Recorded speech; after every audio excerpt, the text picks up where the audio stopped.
Cal, BHP UK, and we're just about to start some work on this Honda. It is the Africa Twin 1100. We have done quite a lot of these before. This particular one is a Euro 5 Plus, so it's got the diagnostic lambda sensor behind the catalytic converter. So that's something that we're going to have to work around. There are other maps that we need to adapt to make that work properly. So we're going to get it run up on the dyno, see how Honda have set it up at the factory. Then we'll write a map to run absolutely perfectly and to run without any management lights on.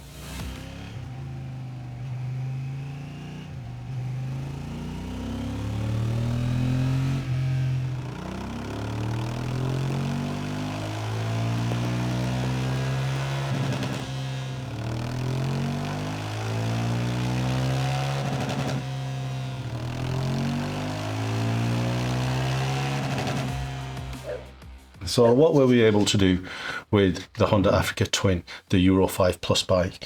The Euro 5 Plus bikes have a lambda sensor after the catalytic converter. This is for diagnostic purposes, and should you de-restrict the bike or remove the catalytic converter, it throws a management light on at least, or quite often it can put the bike into limp home mode.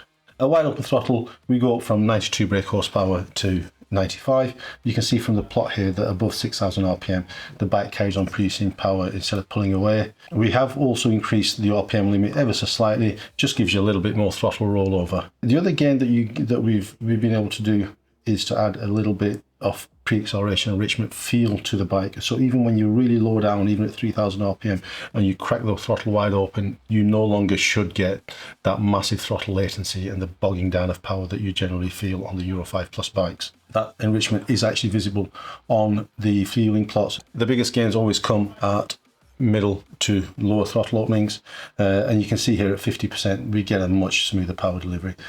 Again, that's visible and that's evident on the fueling plot at the bottom. You can see that we've been running pretty much at 13.2 throughout the rev range, as opposed to the standard bikes 14.68 or Lambda 1.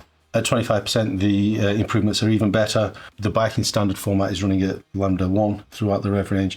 We're now running just around about the 0.9, which is 13.2 air fuel ratio. This is what makes the bike so much smoother to ride around traffic at low throttle openings. These bikes are available on our ECU flasher, so should you not be local to us, this is a device that lets you take a read from your bike. You send the file to us, one of our map writers will modify it, taking into account any hardware mods you've already made to the bike.